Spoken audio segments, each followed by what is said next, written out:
Sunday. Good evening, gentlemen. Good morning. Welcome to it. Hey, I've been drinking all morning. I don't know what the hell's going on. But all I know is it's time to address the nation. Welcome, Bleed Green Fantasy Football Commish here. And I would really like to just break it down this week and get to it. You know, just didn't have time to write the blog, so I figured I'd bring you a video. Lots of complaints out there, specifically from the Snorks, on the length of the video, so I'm going to do my best. But we're going to really focus in on fantasy football and drinking booze in the morning. So, let's talk about it. Ooh, that's spicy. All right, we got the Bears 7-3, top of the white collar, big money. They got pillars. We know all about it. We might have a little special call in today. We got the Snorkelmen. You know, starting to crumble. We're starting to worry. They always buckle under the pressure. And we talk about how playoff teams, when it's time to come to play. Because in 2010, they lost to the Dizzles. 2011, the Bears. You know, the Snorks suck. And their teams they're going to be looking at in the playoffs, people. And, I mean, they lost to the Hawks this year. You know, I mean, just not looking good. So let's take a look around the league. And we're going to start from the bottom, which would be our 10 seed, the Lebanon Meat Sticks. Well, I think it's safe to say that they are done like Dougie. We'll see you later. Another hyped up year. He came from a league. All he talked about was how he won his other leagues. And what has he done here so far? Nothing. Okay, next on the list, the Bone Crushers in the 9th spot. Just another year. At least he didn't quit. You know, he's been on the show. He's been annoying. He still cried. He should be the ass bone criers. If it was up to me. So you know, he should have dropped the lineman and played the seaman. But hey, I don't know. You know, you look at him, bottom of the barrel, 5th place in the division out of 5, blue collar embarrassment. In the 8th spot, you got yours truly, the Gap City Cougars. Struggling season, no doubt. Very difficult to follow up the dominant season of last year. I mean, 7 game balls. High player, best record, championship, 2nd championship. And, you know, when you think of the Gap City Cougars, you begin to think of the 3 C's. Gentlemen, I'm talking not just the Cougars, your commish, and your champion. And, you know, they, in Gap City, they like to get wild and really get stuff going. Sometimes they get their video going.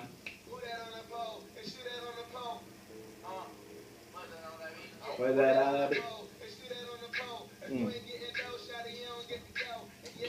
Okay, sorry. We were listening to a little Gap City. Gap City. All right, so on to the 7th spot. We got the Tuminators. They still think they have a shot. They are clearly delusional, people. I mean delusional. Like, there's no chance, and I just don't think that they quite understand that they don't have a chance. I mean, they're done. They're done. You got 4 wins. You're 2 games under 500, and there's 3 games left. And you think you have a shot. You are delusional. They do play Bone this week, probably looking like a win there.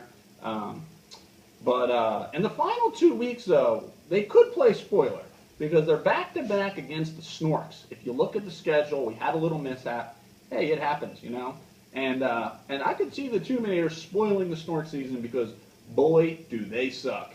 And they love to lose. In the 6th spot, you got the Dutchmen. The outside shot of maybe getting in there. Don't see it happening. Down 2 games with 3 to go. It is possible. But they're in the Cougars' den this week, and we expect the Cougars to bounce back. So we'll see there. In the 5 spot, now we're really getting to it. The Chum Fiesta. Boy, are they on a hot streak. They're the most exciting team in fantasy. It's just that simple, people. They're just exciting. I mean, huge game this week with the Hawks. We shall see. But last week, they knocked off those bums, the Snorks. And they just, you know, they suck. So we're going to really see. But I really see the Chum going to eke one in, get into that wild card spot, and hey, you just never know. You get in, you could win. And I think we're looking at a Bears-Chum first-round playoff matchup. But we'll talk about where we are right now. Right now, the Snorks are in, if the playoffs ended today, So they're in our 4 spot. And the 3 C's for them would be choking, crumbling, and never going to be a champion. But we'll see. I think they're just having a big math panic attack. It's just like Tony Romo at the end of the season. In December, you expect to lose. And that's exactly what they are doing. So, I mean, we'll see because so I'm sending out some tweets here, Bleed Green, hashtag, you can follow, Snorks Suck. And, they just don't really have playoff material, so to speak. I mean, it's a shame. And they lost in 2011 to the Bears. Oh, what is this? Oh, gentlemen, excuse me, as I believe I'm getting a call here. It is the Bear Country Bears. Welcome, Bears. Welcome to the show. We got you. Hello. Hello. Hey, we are welcome to have you on the show. We were just talking about how the Snorks suck. Yes, they're bad. They're terrible. They've already given up. Yeah. They're going to be worse. They're going to be worse next year. Worse next year, people. I hear you. So, Joe, talk to us about this week with your matchup with the Snorks. Will it be a reminder of the 2011 finals when you crushed them? It will be. It should be over by about 1:30. We're calling this year the two for two because that'll be my second championship in 3 years. Championship. Championship. It's true. I mean, they're just a disappointment. They don't have playoff material, and we just don't see it. I think Ryan put a Facebook pic up of himself with a bunch of medals. I mean, that's pretty much the only medals he's going to get. They certainly aren't fantasy football medals. And they're certainly not gold. Probably a lot of silver. Now, are you worried about the Chum? They're getting hot. If they do win this week against the 1-seeded Hawks, is it something to be concerned about? No. No? Nothing, huh? Okay. Well, it just looks like to me that you have a bye to the finals, and you think from the blue collar you got... Ryan's falling apart. Mike's kind of a joke. He's not a threat. And, He's not. Toomey was maybe a possible threat, but he's out of it. So he's doing what he normally does.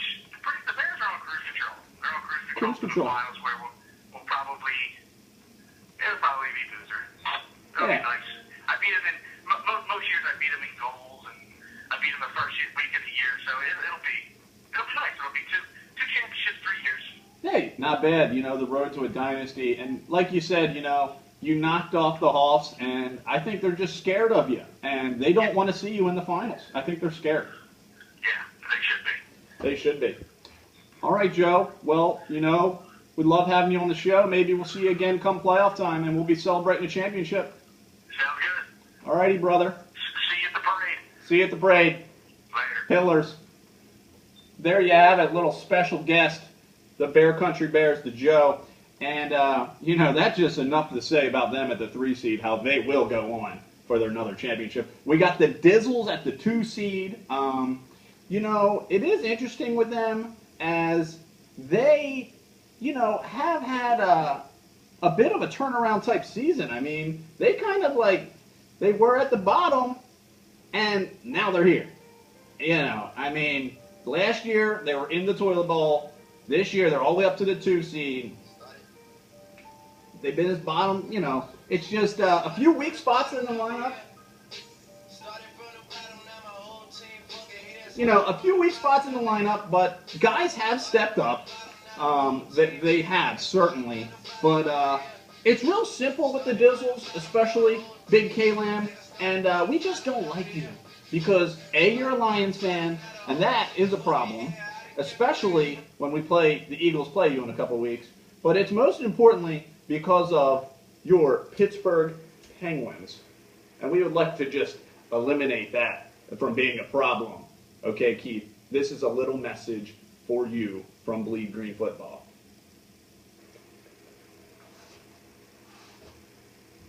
Wave the flag, Keith. Wave the flag. Okay? All right. So, you know, I might burn down the house. We'll be okay. It brings us to our number 1 seed, the Hawks. Okay, time's crunching. Sorry, Bill. All right. They are returned to the top. You know, back to the 1 seed. Last year had a 10-3 season. Very good. Haven't lost since week 1. You got to give credit where credit's due. I mean, they're on pace. They have the longest winning streak ever in Bleed Green history. And, I mean, you know, they could have the best record of all time, but, you know, it's all about the playoffs. That's when you got to win. That's when you got it done. They've lost 2 out of 3 finals. I mean, they got the 1 ring.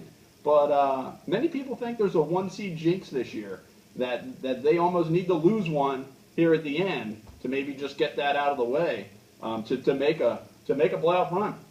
But a lot of people think that they're about as fake as that shot of Crown Royal they took. So, you know, who am I to judge? But hey, you know, it's been a good show. I know it's Sunday and it's time to get to the kickoff. And, you know, thanks for making us part of your day. Subway Fresh Take Hotline. Joe on the phone. Great calling, Joe. Great calling. Love to have you back. And let's get pumped up. I have a little video for you here at the end for the Eagles today, as we're going to be on our road to first place.